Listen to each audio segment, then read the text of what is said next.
नमस्कार दोस्तों, मैं डॉक्टर अमित कुशवाहा आज आपके लिए पुनः लेकर आए हैं जो हम सॉल्यूशन आपको दे रहे थे, सॉल्व पेपर उपलब्ध करा रहे थे। 2008 से लेकर 2017 तक के जो पेपर मैं सॉल्व करा रहा था उसकी ये 9th सीरीज़ है, यानी पार्ट 9th है, 9वां ही पार्ट है। तो दोस्तों आज हम वीडियो शुरू करें उससे पहले हमारे चैनल को लाइक और सब्सक्राइब करना बिल्कुल ना भूलें और अपने दोस्तों के साथ अधिक से अधिक शेयर करें। तो दोस्तों हम शुरू करते हैं आज का टॉपिक। और हमारे एक मित्र हैं, कमेंट्स किया था कि सर यूपी पीजीटी का जो एग्ज़ाम है 1 फरवरी को है, तो सर यूपी। तो दोस्त मैं ये बताऊं कि ये जितने भी क्वेश्चंस हैं ये यूपी में एक बार नहीं हज़ारों बार रिपीट हुए हैं। यही क्वेश्चन यूपी में आते हैं, यही केवीएस में आते हैं, एनवीएस, कहीं कोई क्वेश्चन अलग नहीं होता है, बस थोड़ा सा सिलेबस का अंतर होता है, बकाया यही क्वेश्चन आते हैं। आप देख लीजिएगा जो मैं क्वेश्चन बता रहा हूँ, आप इसमें देख लीजिएगा कि जितने भी क्वेश्चन बता रहे हैं इससे 99% तो यूपी पीजीटी टीजीटी के हैं। चूँकि यहाँ तो हमने केवीएस का मेंशन कर रखा है, मगर हम आपको ये बता दें ये सारे के सारे क्वेश्चन 2005 का जो टीजीटी हुआ था, 2005 में जो पीजीटी हुआ था उनमें से 99% ये क्वेश्चन आए थे। तो आप इनको देखिए, सॉल्व करिए, और ये आपकी जो जितने भी स्टेट हैं टीजीटी पीजीटी होता है सब में ही यही क्वेश्चन आते हैं। तो आप बिल्कुल मत घबराइए कि ये केवीएस का है, एनवीएस का, सेम क्वेश्चन, बिल्कुल सेम क्वेश्चन आते हैं। तो चलिए शुरू करते हैं आज का वीडियो। पहला क्वेश्चन है, the friction between the eyelids and cornea is avoid by the secretion of. पलकों तथा कॉर्निया के बीच रगड़ नहीं लगती है श्रावण द्वारा। किसके श्रावण द्वारा रगड़ नहीं लगती है? तो किसके द्वारा नहीं लगती है? डी ऑप्शन है। मोबुमियन जो ग्रंथियां होती हैं उनके द्वारा जो सिक्रीशंस होता है लिक्विड का, उसके द्वारा क्या होता है, हमारी जो पलकें होती हैं कार्निया पर रगड़ नहीं लगती है। नेक्स्ट क्वेश्चन है, glucagon hormone is secreted by. तो ग्लूकोगोन हार्मोन किससे सिक्रीट होता है? तो हम आपको बता दें कि ग्लूकोगोन जो हार्मोन्स होता है वो सिक्रीट होता है पैंक्रियाज से। किससे सिक्रीट होता है? पैंक्रियाज से। और पैंक्रियाज में 3 सेल होती हैं, अल्फा बीटा और गामा।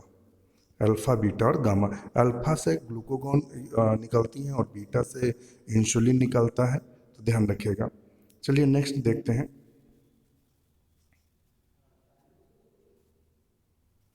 वैसोप्रेशन is related with. वैसोप्रेशन किससे रिलेटेड है? तो ये मूत्र से रिलेटेड है।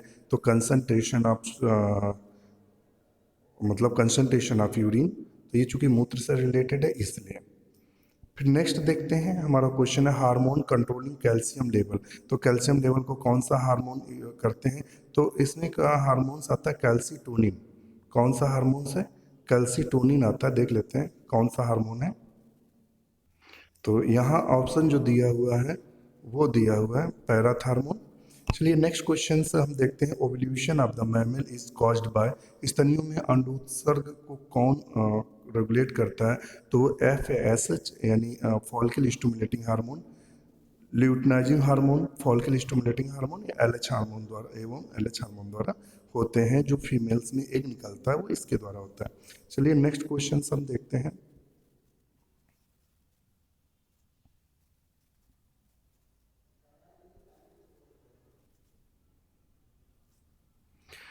नेक्स्ट कहता है deficient production of STH stimulating thyroid hormone in the early life Leeds.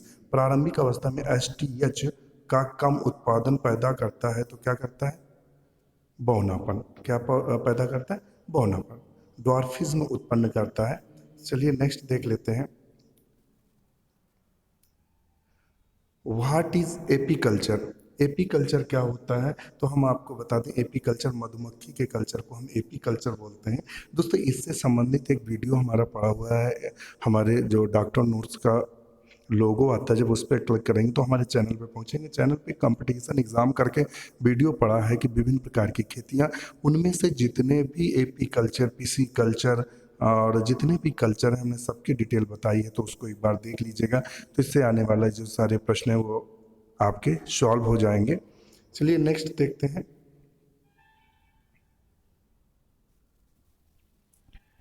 Respiratory quotient is not less than 1 in.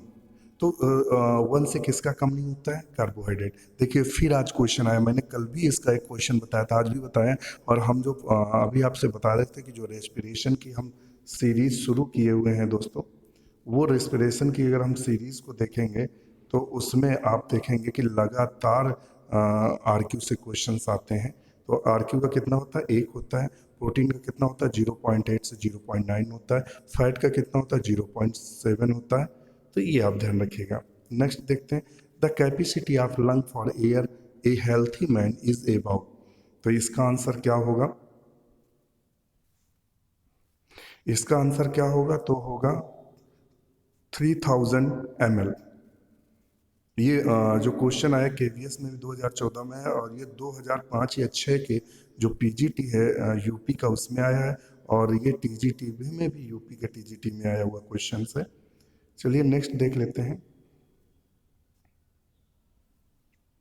What is the end product of glycolysis. अभी बिल्कुल अभी हमने 10 मिनट पहले आपको वीडियो दिया हुआ है कि ग्लाइकोलिसिस का इंड प्रोडक्ट है। आप देखिए, जो हम आपको नोट्स उपलब्ध कराएं आप उनको एक बार देखें तो ज़रूर, उनको कॉपी पेन लेके उनके जो पॉइंट्स हैं वो नोट तो करें।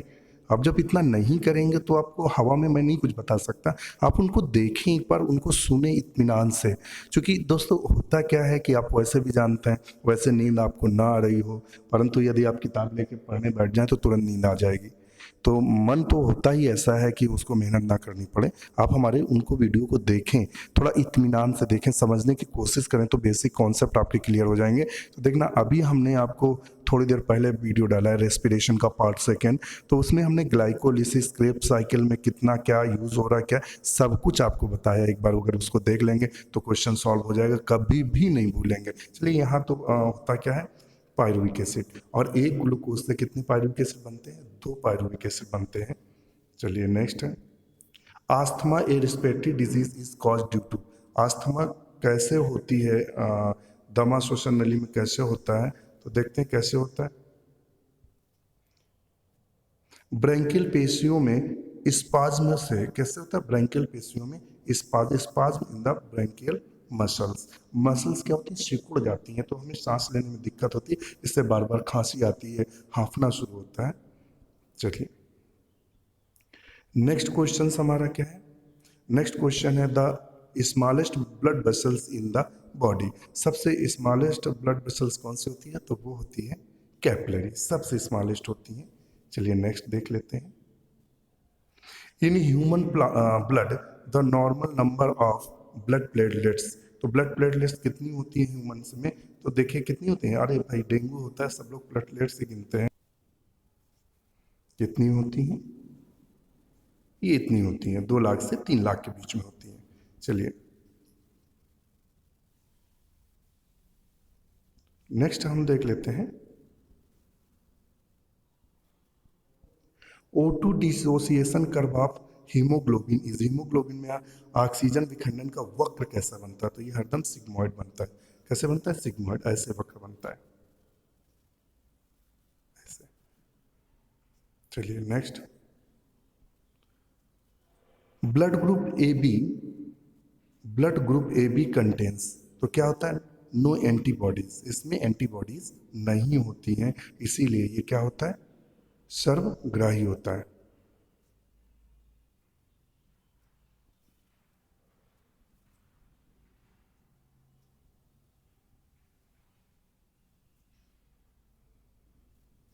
नेक्स्ट है, coagulation of blood in the coagulation of the blood in blood vessels is prevented by. रुधिर वाहिनी में रुधिर का थक्का जमना रुक जाता है, किसी कारण? हिपैरिन के कारण। हिपैरिन के कारण ब्लड में रक्त का थक्का नहीं बनता है। चलिए नेक्स्ट देखते हैं, filtration pressure in the human kidneys is about. तो ह्यूमन किडनीज में फिल्ट्रेशन प्रेशर कितना होता है? तो ये कितना होता है? 15 mm होता है।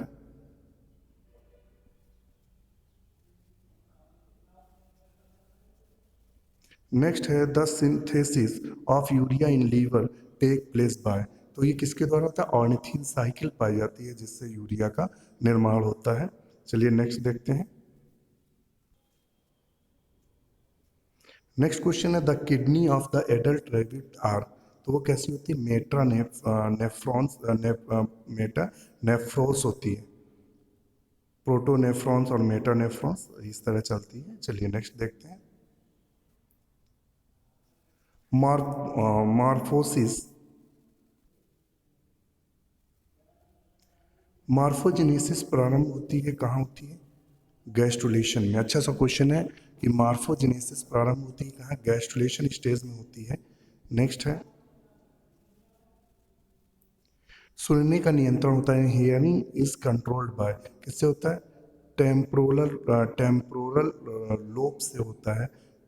नेक्स्ट है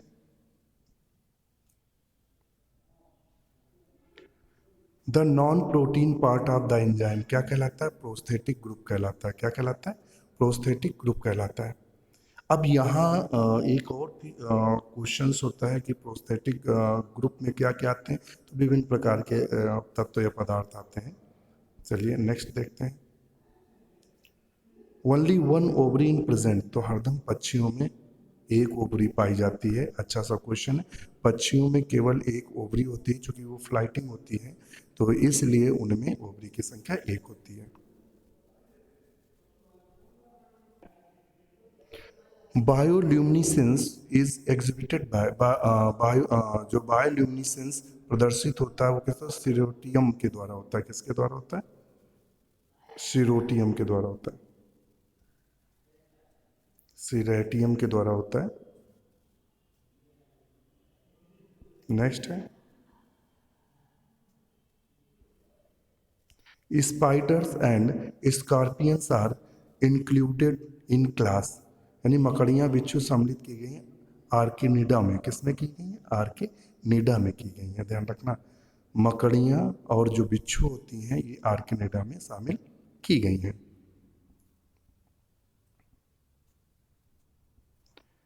सी हॉर्स इज ए क्या है? मछली है जिसे हिप्पोकैम्पस के नाम से जानते हैं, और हिप्पोकैम्पस में पेरेंटल केयर भी पाई जाती है। तो एक मैंने क्वेश्चन देखा था कि उसने पेरेंटल केयर के बारे में पूछा था।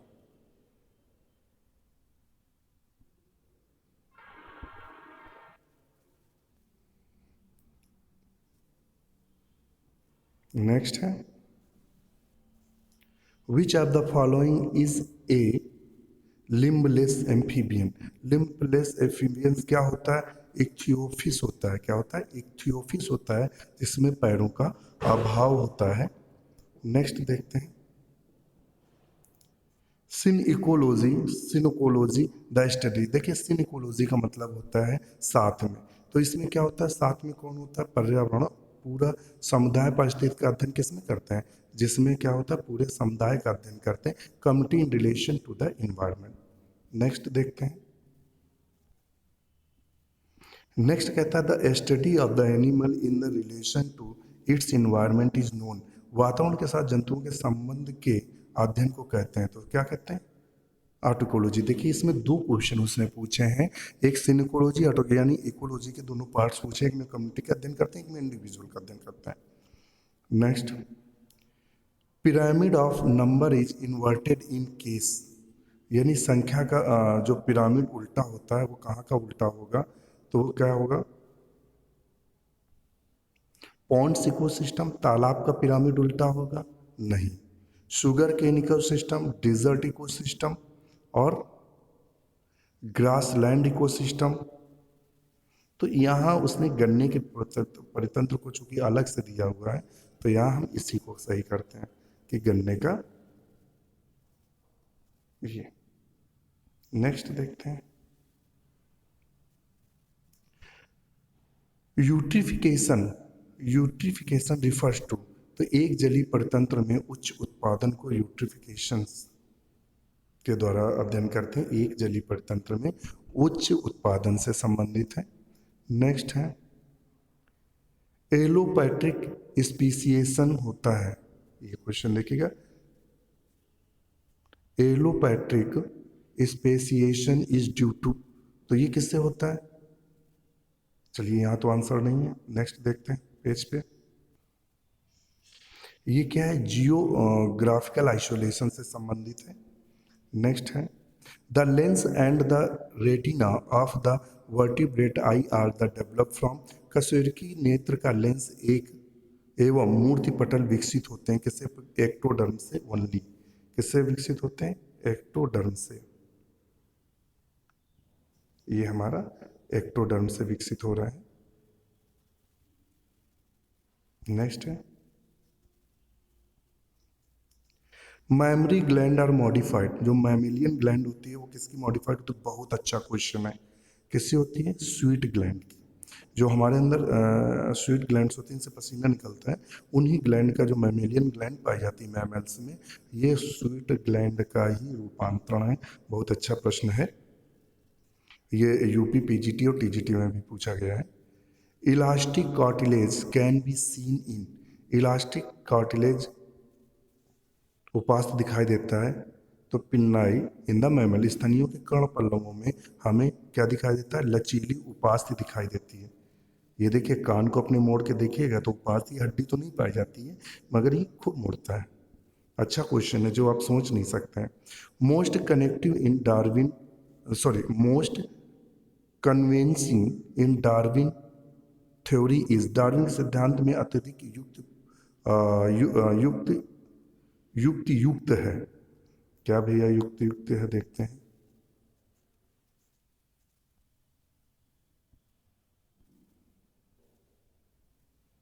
Formation of species. क्या है? Formation of species.